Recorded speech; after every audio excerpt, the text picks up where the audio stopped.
वर्ष 2024 का आगाज़ हो चुका है।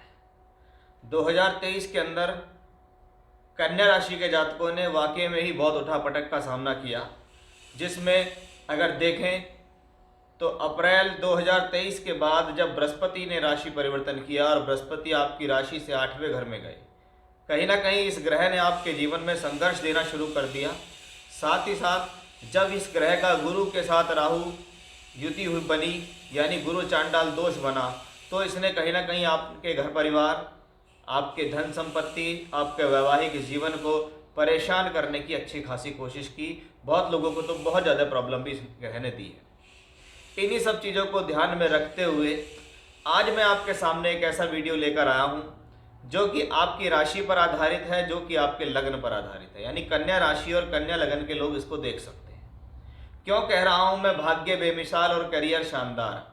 क्यों मुझे ऐसा लगता है कि 2023 से ज़्यादा बेटर 2024 होने वाला है। इस बात को लेकर मैं पहले भी कुछ वीडियो बना चुका हूँ, लेकिन इसका और ज़्यादा बारीकी से रिसर्च और अध्ययन करके फिर से मैं आपके सामने एक ऐसा वीडियो लेकर आया हूँ जो पहले वाले वीडियो से काफ़ी डिफरेंस भी है, और इसमें ग्रहों की स्थितियों को बहुत ज़्यादा बारीकी से अध्ययन किया गया। जब मैं भाग्य की बात करता हूँ तो हमें बृहस्पति को नहीं भूलना चाहिए, और जब हम कर्म करियर की बात करते हैं तो हमें शनि को नहीं भूलना चाहिए। बृहस्पति किसी भी कुंडली, किसी भी व्यक्ति विशेष के लिए सबसे शुभ ग्रह माना गया है। बृहस्पति को कहा गया है कि यह भाग्य कारक है, 2 स्थान का मालिक है, 1 स्थान पर बैठता है, 3 जगह देखता है, 5 जगहों का कारक है, बेस्ट बेनिफिक है, सबसे ज़्यादा शुभ ग्रह है। तो इससे ज़्यादा बेहतर ग्रह कोई हो भी नहीं सकता। वहीं आपकी प्रोफेशनल लाइफ, आपके कर्म और कार्य क्षेत्र के ऊपर अधिकार रखने वाला जो ग्रह है वो शनि है।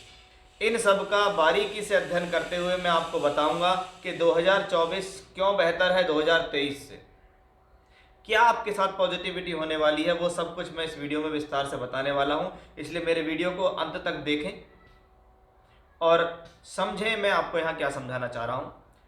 जय श्री राम। मैं पंडित आशीष शर्मा एक बहुत ही रोचक जानकारी शुरू करने वाला हूँ कन्या राशि कन्या लगन के जातकों के लिए। अगर आप मेरे वीडियो पर पहली बार आए हैं तो वीडियो को देखें और समझें।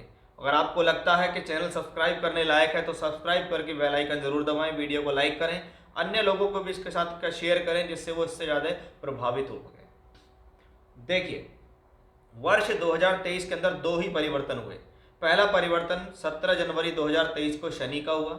दूसरा परिवर्तन अप्रैल के मंथ के लगभग लास्ट में जाके अप्रैल में बृहस्पति का हुआ।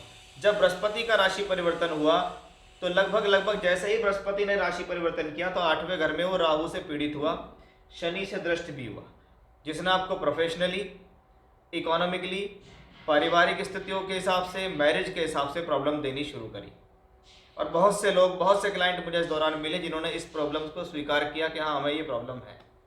अब 2023 का बृहस्पति अलग है और 2024 का बृहस्पति अलग है। पहली बात, अब बृहस्पति वक्री नहीं है। दूसरा, बृहस्पति राहु केतु अक्ष पे नहीं है, यानी अब बृहस्पति अकेला है। अब अकेला ग्रह अगर शुभ ग्रह हो और वो 6-8-12 में ही बैठे, लेकिन वो पीड़ित नहीं होना चाहिए। नियम कहता है कि 6-8-12 में शुभ ग्रह हो, कोई बहुत बड़ी परेशानी नहीं है, लेकिन वो पीड़ित ना हो। अगर वो पीड़ित होता है तो उसके कारकत्वों का हनन हो जाता है। बृहस्पति अगर पीड़ित होता है तो उसके कारक खत्म हो जाते हैं, चाहे वो संतान हो, चाहे वो धन हो, चाहे प्रोस्पेरिटी हो, कुछ भी हो। अब बृहस्पति आपका 8th हाउस में, 8th हाउस में अकेला बैठकर ये बृहस्पति आपके धन भाव को देखेगा। 1 मई 2024 तक बृहस्पति इसी राशि में रहेंगे बिना पीड़ित होते हुए। यानी इस स्थिति को हम कह सकते हैं कि अब ये प्लेनेट आपके घर परिवार सुख शांति को संभालने वाला होगा, आपके वैवाहिक जीवन को पहले से बेटर करेगा, आपके धन की स्थितियों को ठीक करेगा। अब आपके द्वारा जो किया गया खर्च, क्योंकि 12वें घर पे दृष्टि है, आपके द्वारा जो किया हुआ खर्च है वो खर्च कहीं ना कहीं अब अच्छी जगह लगता दिखाई देगा। आपके ऊपर बर्डन नहीं आएगा, आपके ऊपर टेंशन तनाव कुछ कम होती दिखाई देंगी, वो इस बृहस्पति की वजह से। अब इस बृहस्पति में और ज़्यादा क्या खास बात है ये समझने की बात कि 23 में भी बृहस्पति यही था, लेकिन वो वक्री और राहु केतु एक्सिस में था, लेकिन ना वक्री है ना राहु केतु एक्सिस में। और ज़्यादा पॉजिटिविटी क्या है इसके अंदर? तो पहली पॉजिटिविटी देखी हमने कि बृहस्पति अश्वनी नक्षत्र में 5 फरवरी 2024 तक चलेंगे। केतु का नक्षत्र है अश्वनी नक्षत्र, और बृहस्पति को कहा गया है गुरु धर्म का ग्रह, केतु है आध्यात्म मोक्षकारी ग्रह, और केतु यहाँ बैठा है आपकी राशि में गोचर कर रहा है। यानी जब बृहस्पति शुरुआत के तौर पे होंगे तो ये आपसे दान धर्म के कार्य कराएंगे।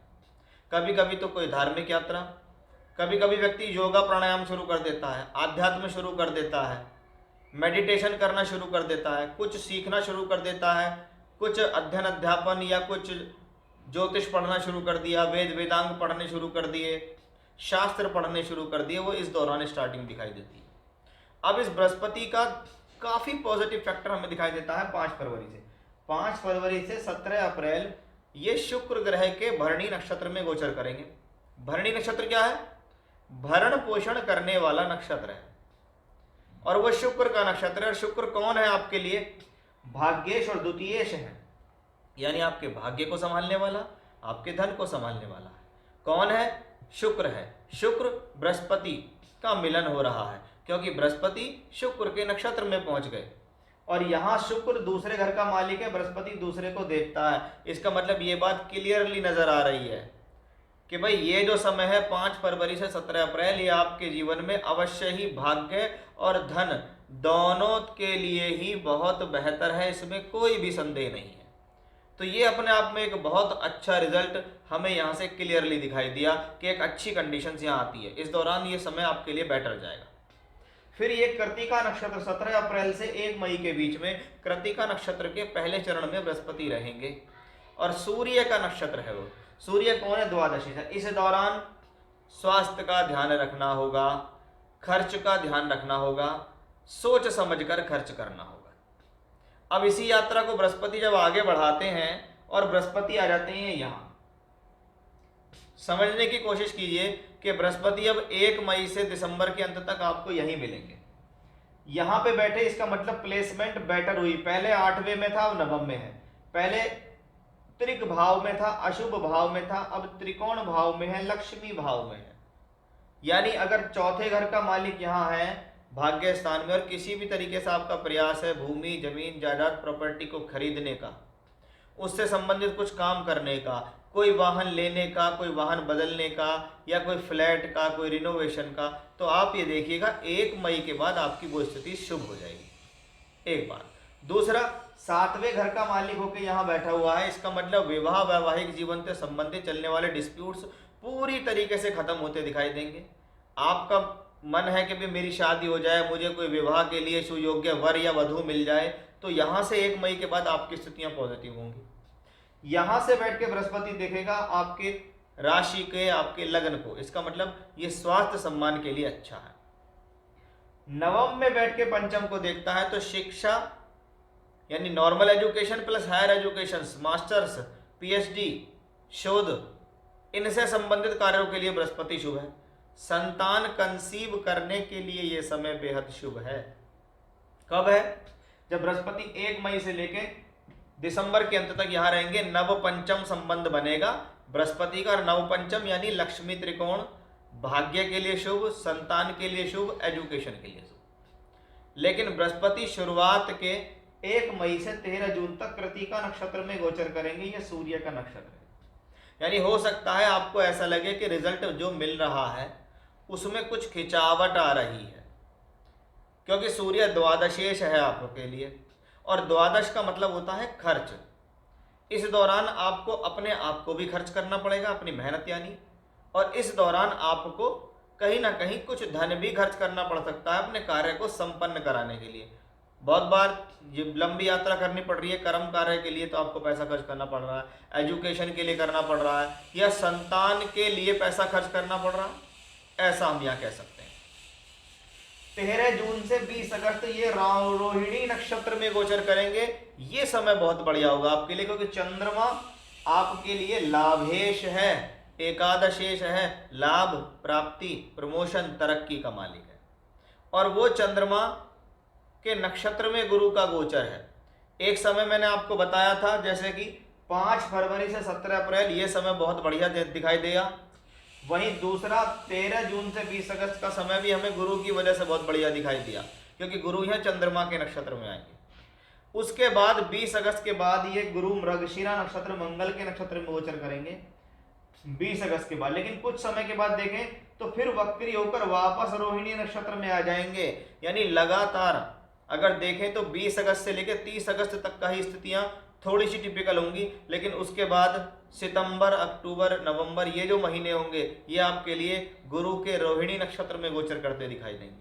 यानी ये एक और पॉजिटिव एस्पेक्ट आपके लिए बहुत बेहद दिखाई देता है। इसीलिए यही वो कारण है कि जुपिटर 2023 के मुकाबले 2024 में क्यों अच्छा है। ऐसा हमें क्या दिखाई दिया कि भी पहले भी मेष में था, अब भी मेष में है, अब वृषभ में चला गया तो क्या करेगा।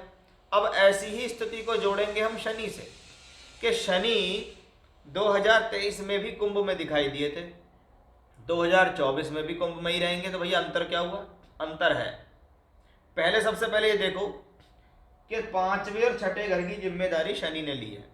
अगर पंचम भाव विद्या बुद्धि शिक्षा का है तो छठा घर रोग ऋण शत्रु कंपटीशन का है। शनि छठे घर में बैठा है, रोग प्रतिरोधात्मक क्षमता देता है, कंपटीशन में विजय लाने की क्षमता देता है, परिस्थितियों से लड़ने की क्षमता देता है, कोर्ट कचहरी झगड़े झंझट में आपको हारने नहीं देगा क्योंकि वो अपने साइन में बैठा है। शनि इस दौरान वक्री भी हुए, शनि 2023 में अस्त भी हुए, लेकिन शनि उस दौरान 2023 में देखें तो वो मंगल और राहु के नक्षत्रों में ज्यादा रहे। अब 2024 में प्रवेश हुआ, शनि ने देखा 8वें घर को, आपकी बुराइयों को कहीं ना कहीं कंट्रोल करेगा, आपके खर्च को कंट्रोल करेगा। तीसरे घर को देख रहा है, 12वें को देख रहा है, यानी ट्रैवलिंग से मिलने वाला लाभ भी शनि से दिखाई देता है। जो लोग टूर ट्रैवलिंग के कार्यों में हैं, एक्सपोर्ट इंपोर्ट के कार्यों में हैं, उनके लिए शनि ज़्यादा पॉजिटिव होता है। अब उसको और बारीकी से देखें तो हमने देखा कि 30 मार्च 2024 तक शनि राहु के नक्षत्र में चलेंगे। शनि राहु योग या शनि का राहु के नक्षत्र में जाना। कौन है शनि? कर्म कारक। राहु का क्या काम होता है? स्वप्न दिखाने का। ये आपको आपके मार्ग से भटका सकता है, ये आपसे कोई गलती करा सकता है, ये आपको प्रोफेशनली कोई हानि दे सकता है आपके अपने डिसीजन से।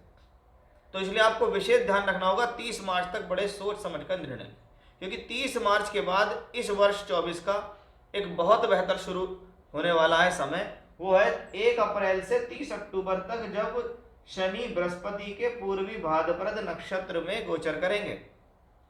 और मैंने अभी अभी आपको बताया कि भाग्य कारक बृहस्पति 1 मई से 9th हाउस में आ जाएंगे। यानी 1 अप्रैल से 1 मई का जो समय है वो औसतन रूप में जाएगा, लेकिन 1 मई से 30 अक्टूबर का समय बहुत बढ़िया जाएगा। वो उसके पीछे रीजन बृहस्पति है, क्योंकि बृहस्पति आपके लिए चतुर्थेश है, सप्तमेश है। जैसा कि मैंने बताया कि बृहस्पति आपको प्रॉपर्टी का फायदा देगा, पद प्राप्ति देगा, विवाह वैवाहिक संबंधों का फायदा देगा, तो शनि भी उसी की भाषा बोलते दिखाई देंगे। शनि भी यहाँ बृहस्पति के नक्षत्र में होकर लाभान्वित होते दिखाई देंगे। तो वो भी एक पॉजिटिव स्थितियां यहाँ है। शनि से संबंधित मैं और भी वीडियो बना चुका हूँ, आप मेरे चैनल पर जाके देखेंगे तो आपको पता लगेगा। पूरा 2024 का शनि का गोचर मैंने उसमें कवर किया है अकेला। अब यही शनि 30 जून 15 नवंबर से लेकर 15 नवंबर तक वक्री होंगे। बहुत बार मैंने आपको कहा, बहुत बार मैंने आपको समझाया कि अगर 6, 8, 12 में वक्री ग्रह होता है तो सबसे पहले एक ही चीज को सिक्योर करो, वो है अपनी हेल्थ। स्वास्थ्य पर हानि देने का योग बनता है। क्या शनि भले ही छठे घर में बैठा है, वो कहता है रोग देने वाला भी मैं हूँ, रोग को ठीक करने वाला भी मैं हूँ, यानी वो रोग देगा भी आपको। अगर वो वहाँ वक्री होता है तो सबसे ज़्यादा मैं यहाँ देखता हूँ हेल्थ के लिए। बाकी किसी चीज़ में कोई प्रॉब्लम नहीं दिखाई देती, लेकिन स्वास्थ्य के लिए ये स्थितियाँ अनुकूल नहीं मानी जाती हैं। इस दौरान आपको अपने स्वास्थ्य का विशेष ध्यान रखना है। बाकी शनि का छठे घर में जाना मुझे नहीं लगता कि वक्री होकर आपको और कोई प्रॉब्लम देगा। कहीं ना कहीं आपकी हेल्थ को लेकर ही प्रॉब्लम देगा, बाकी कोई प्रॉब्लम नहीं है। आप अपने कर्म कार्य क्षेत्र में पूरी तरीके से लगी रहिएगा। साथ ही साथ 2024 के अंदर जितना ज़्यादा आप हनुमान जी से संबंधित आराधना करेंगे, हनुमान जी की आराधनाओं में सामान्य तौर पे लोग हनुमान चालीसा करते हैं, लेकिन मैं उनसे कहता हूं कि आप 7 बार हनुमान चालीसा रोज करो, सुंदरकांड का पाठ करो, आप राम रक्षा स्तोत्र का पाठ करो। आप ये वो चीजें हैं जो आपकी लाइफ की सारी प्रॉब्लम्स को कहीं ना कहीं दूर करती दिखाई देंगी। तो ये था एक बहुत जरूरी और बहुत खास वीडियो, जिसमें मैंने आपको ऊपर शुरू में कहा कि भी भाग्य बेमिसाल, करियर शानदार। क्यों कहता हूं मैंने उसको बृहस्पति की डिटेल्स में आपको पूरा बताया, शनि की डिटेल्स में आपको मैंने पूरा बताया, तो आप उन चीज़ों को समझें, उनका ध्यान रखें, कब मैंने आपके लिए अच्छा है, कब बुरा बताया है, कब लाभ है, कब सावधानी है, वो सब मैंने आपको इस वीडियो में क्लियर किया है। जय श्री राम।